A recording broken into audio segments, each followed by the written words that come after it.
Ingeniero Pablo Corredor, muy buenos días. Buenos días, doctor Fernando. Lo mismo a todos los oyentes de RCN. Bueno, aunque no ese es el tema principal de nuestra entrevista y usted me puede decir que soy un majadero, pero es que yo no soy ingeniero electricista, entiéndamelo. Usted sí. Usted ha logrado saber a través de las pocas e imprecisas noticias que llegan de cuánta gravedad es el daño en la central hidroeléctrica del Guri. ¿Tiene una idea? Pues dada la poca información y como bien sabe, pues la transparencia en las comunicaciones de Venezuela son pocas. Lo que uno percibe y de la información es que el Guri pues ha venido deteriorándose paulatinamente, y por lo que yo he leído de viceministros y de personas importantes del sector eléctrico en otra época, realmente fue una estrategia desde principios de este siglo, por recomendación básicamente de la estrategia de la política de Cuba, en el sentido de que la generación hidroeléctrica sí seguía fomentando era para privatizar el sector, pues un argumento realmente sin asidero.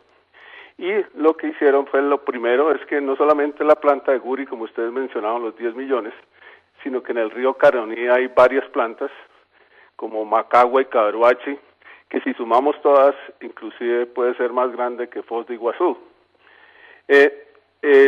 Ellos la fueron deteriorando, no haciendo mantenimiento, utilizando el agua del río Caroní, la que tienen embalsada, de una forma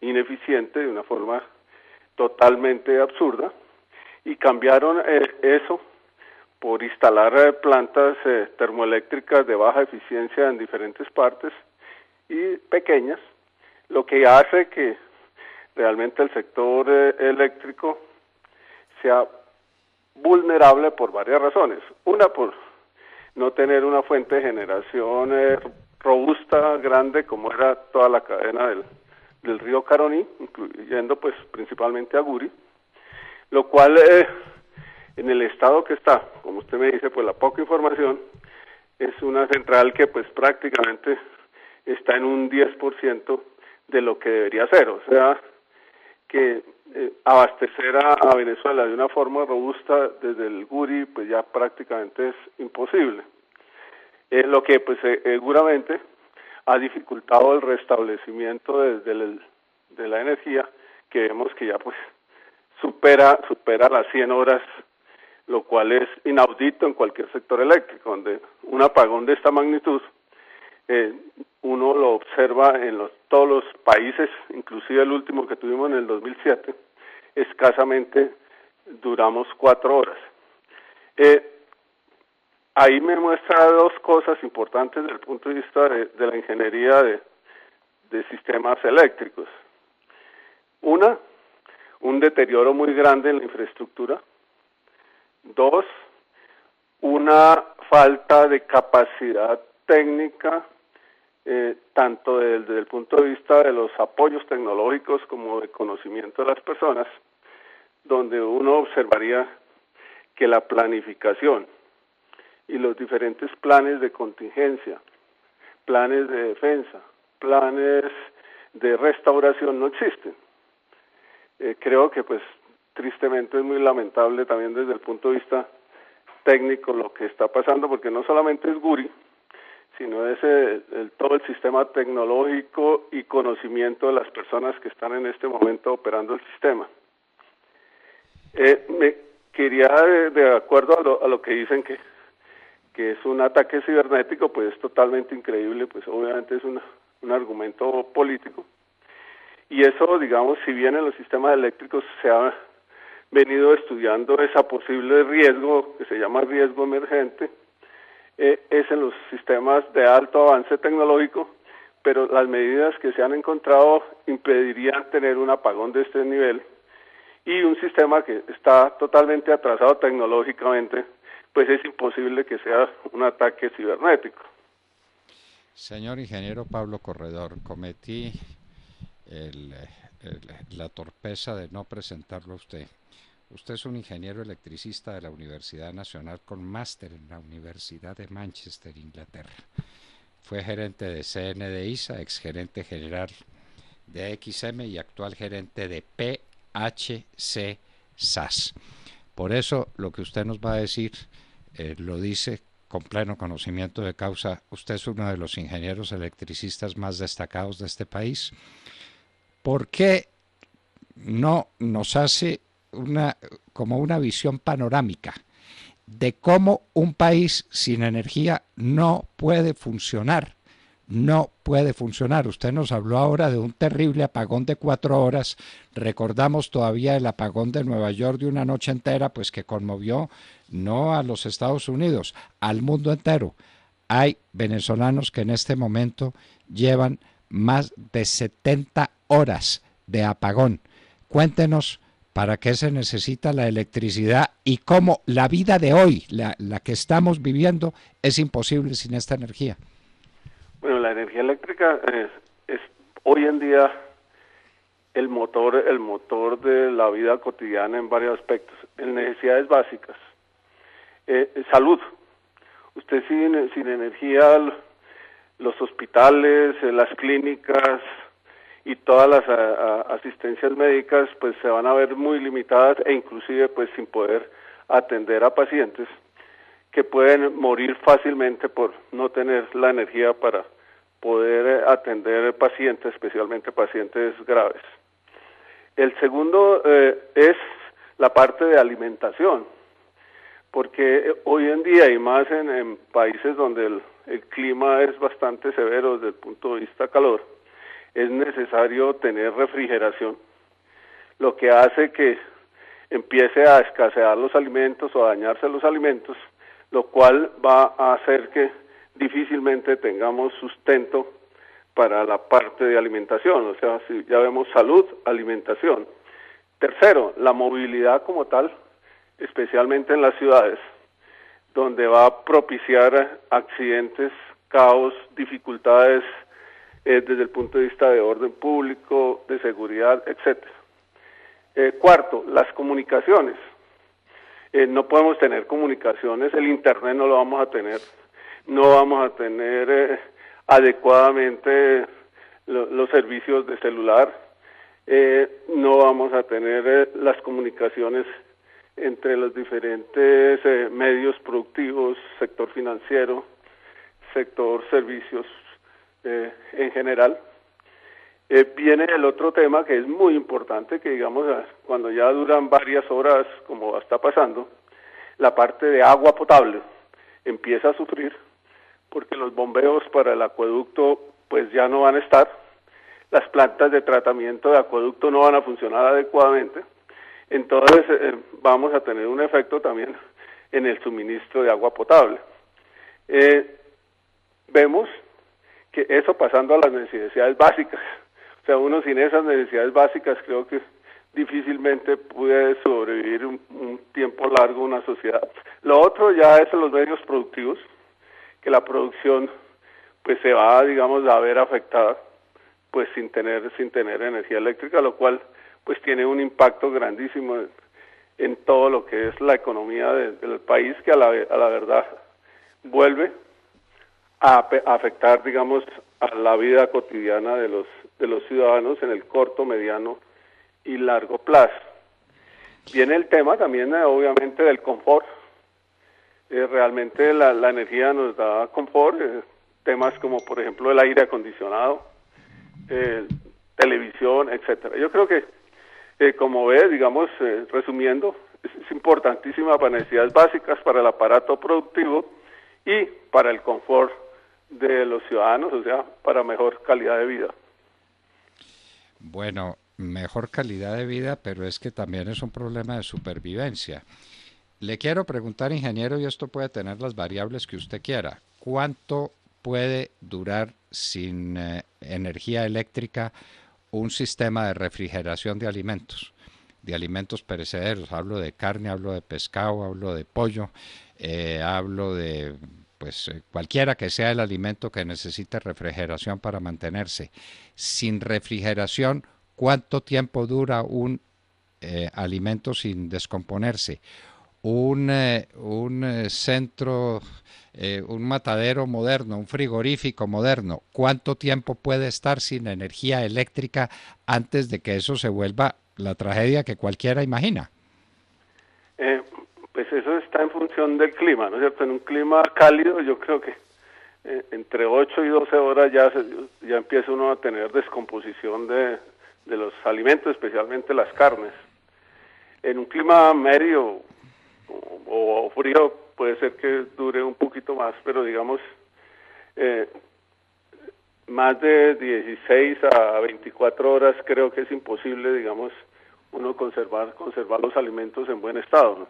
Entonces, ingeniero, en las 70 horas que lleva Venezuela, mucha parte de Venezuela, ¿qué piensa usted? ¿En qué estarán esos frigoríficos? ¿En qué esos congeladores? ¿En qué los alimentos perecederos? No, yo creo que lo que es alimentos, carne, ya está completamente descompuesto si no tenían sistemas de respaldo que seguramente no los tenían. Alimentos perecederos, pues yo creo que ya un porcentaje muy alto también está descompuesto, ¿no es cierto? Es que la energía no solamente disponemos de ella para confort. A uno se le va la luz en la casa y dice, caramba, no me puedo alumbrar bien, tengo estas dificultades, no voy a tener agua caliente. No, es la vida misma la que está en juego. Usted habló de las comunicaciones. El sistema bancario puede hoy funcionar a la altura de nuestro tiempo sin energía. No, es imposible porque realmente el sistema bancario necesita toda la plataforma tecnológica de intercambio de información que funcione con energía. Entonces, si no puede haber intercambio de información, es imposible que haya operación del banco, ¿no? O de los bancos. Y además que todos los bancos están interconectados entre sí y con todos sus puntos de servicio y de procesamiento de la información. Es un caos completo, o sea, no podrían funcionar en mi opinión. Ingeniero, supongamos pues que estuviera todo listo, todo dispuesto para que empiece un proceso de reestructuración del sistema y de arreglo de las cosas que se vieron dañadas. Usted vería las fotografías como nosotros, los videos que están pasando que son aterradores de lo que pasó allá en el Guri. ¿Usted cree que ese es un proceso de cuánto tiempo?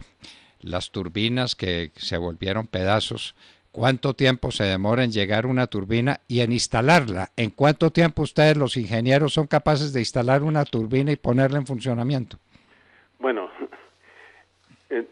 desde que la fabricación, porque hay que pensar que, digamos, hay que fabricarla, hay que transportarla al sitio de fábrica, montarla, eso con mucha eficiencia pudiera estar alrededor de 2 años, y de la magnitud de Guri yo diría que son mucho más de 2 años, tomando la decisión y teniendo los recursos para hacerlo, ¿no es cierto? Ahora, el sistema de Venezuela... Y los ingenieros adecuados, ¿no?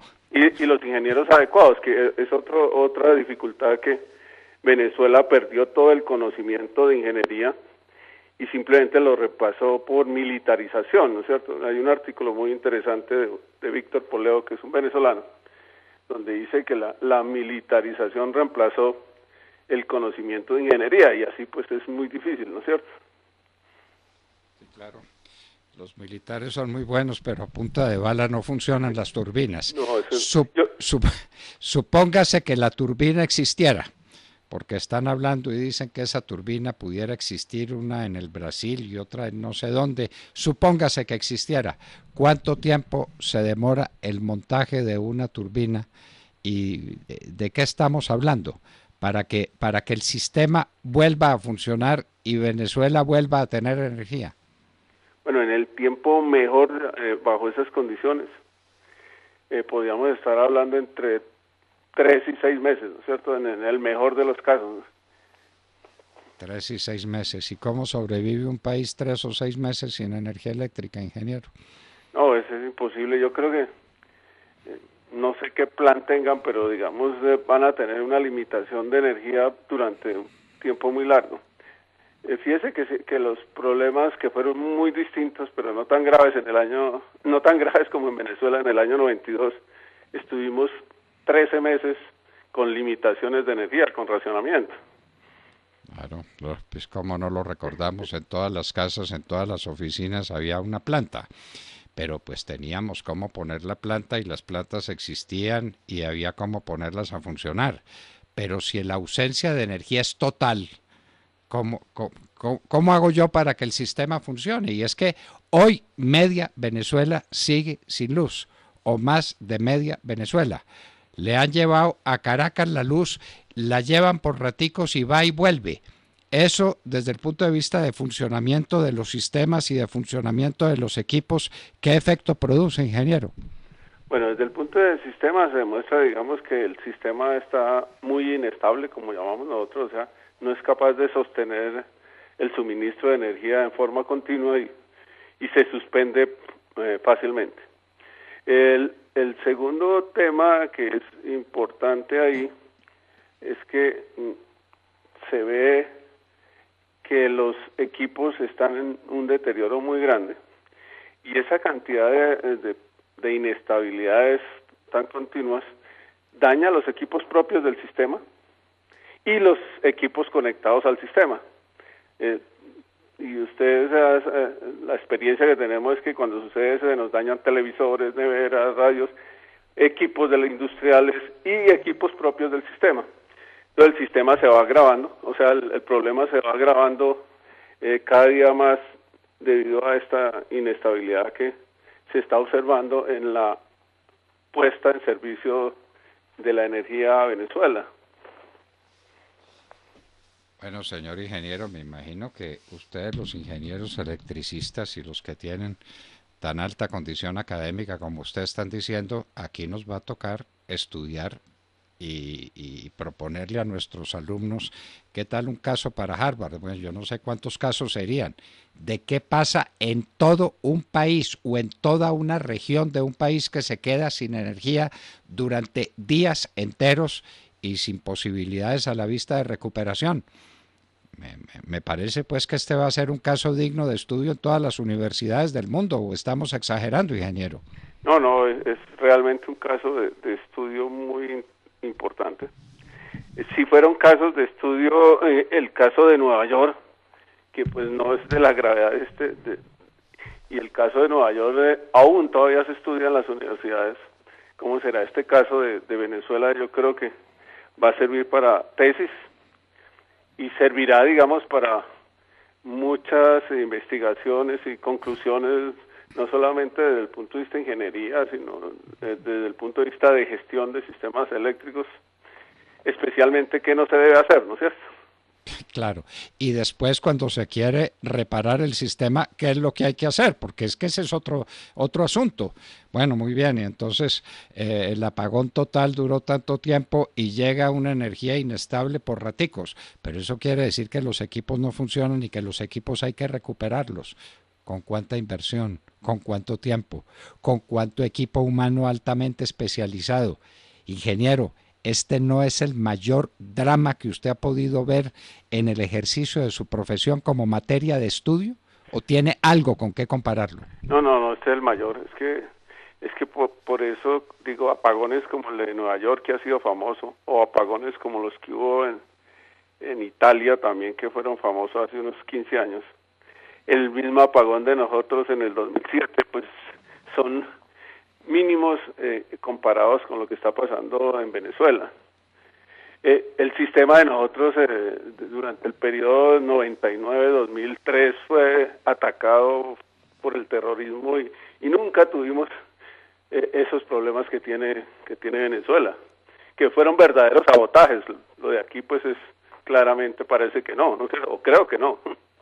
No, pero ¿cuál sabotaje? Si los mismos funcionarios dicen, si veníamos rogando desde hace tiempo que le pusieran atención que esto iba a explotar y explotó, pues lo decimos en términos pedestres de no especialistas, eso se fundió y físicamente explotaron unas turbinas y el sistema no es recuperable. ¿Qué va a pasar? De manera que, no sé si usted vio a Maduro llorando cuando pronunciaba un discurso y diciendo que no los derrotarían y se puso a llorar. Yo creo que tiene razón para ponerse a llorar, ¿no es cierto? Claro, él sabe que, digamos, la gravedad del asunto es muy alta y que no se recupera con así traigamos el ejemplo de la turbina, que la traigan de Brasil o donde la tengan. Eso no es suficiente, porque el problema tienes un cáncer de enfermedad de paciente terminal realmente. Qué horror. Ingeniero Pablo Corredor, esto es un drama desde el momento en que nos contaron la historia y empezamos a ver características de ella sin saber nada de ingeniería eléctrica. Dijimos, esto va a ser el peor problema que haya enfrentado ningún país de América en su historia. Y así está siendo. Es que la energía mueve al mundo y sin energía y sin ingenieros eléctricos y sin equipos adecuadamente mantenidos no es posible la vida de nuestro tiempo, ingeniero. Es que es lo que usted nos está contando. Es que la vida así no es posible. Porque, y dirían, ¿y cómo vivían nuestros antepasados? Fogones de leña, una vida completamente distinta, una estructura que permitía la vida que era totalmente diferente. Y entonces no había comunicaciones y las comunicaciones se hacían a través de la mula, era otro mundo, pero la vida de hoy, de nuestro tiempo, no es posible sin electricidad y obviamente sin ingenieros eléctricos que permitan ese milagro de todos los días que no agradecemos suficientemente, señor ingeniero Pablo Corredor. Uno se acostumbra a las cosas y no las agradece ni las valora, ¿no? Ahora cuando estamos viendo el ejemplo de Venezuela, estamos viendo cuánto le debemos a la energía eléctrica y cuánto le debemos a los ingenieros electricistas que permiten ese milagro cotidiano. Señor ingeniero Pablo Corredor, inmensamente agradecido con su ayuda para alcanzar a entender la magnitud de un problema del que no nos hacemos cargo suficientemente. Muchísimas gracias. Bueno, muchas gracias a usted.